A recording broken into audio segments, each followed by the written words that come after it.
aujourd'hui, on est sur une journée de brasse. Donc, le but d'une journée de brasse, c'est d'arriver à ce qu'à la fin de journée, on ait un fermenteur rempli d'une future bière.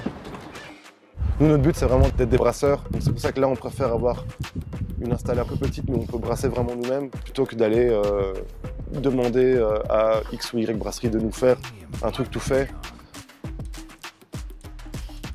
Ce qui nous tenait aussi à cœur en développant la brasserie, c'est d'essayer d'y intégrer un maximum de valeurs d'économie circulaire. Après, là, pour l'instant, on est encore au début de ce qu'on peut faire, mais par exemple, l'idée, ça serait de pouvoir éviter de faire de la bouteille, de faire que des fûts qu'on puisse du coup récupérer une fois qu'ils sont vides, les nettoyer, les réutiliser, et d'avoir vraiment de minimiser les déchets. Et après, c'est beaucoup de petites choses, mais qu'on essaye de récupérer un maximum. On essaye de tout faire en circuit fermé, donc tous les déchets qu'on produit, on essaie de pouvoir les réutiliser. Que ce soit la drèche, donc là avec le projet de Bokashi qui est juste derrière, qui va réutiliser la drèche pour des composts.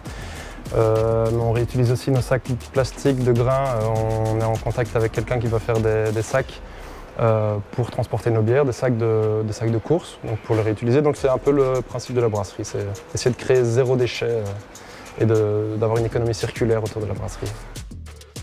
Nous, nos ambitions, c'est d'ici 1 an ou 2, de pouvoir ouvrir un lieu où on puisse brasser en plus grosse quantité, donc avec un autre système, et de pouvoir également y ouvrir un bar, faire ce qu'on appelle un brewpub, qui existe énormément au Canada, aux États-Unis. Et partir sur ça d'emblée, c'était un peu risqué, donc on préférait d'abord passer par une étape de transition, dans laquelle on est pour l'instant.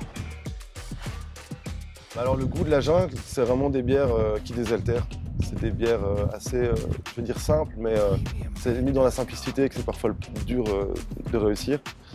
Par exemple, sur la saison du Canal, on est vraiment sur une saison assez classique, donc très sèche, avec des goûts des notes un peu poivrées, voire un peu herbacées. Une amertume quand même pas énorme, mais quand même assumée.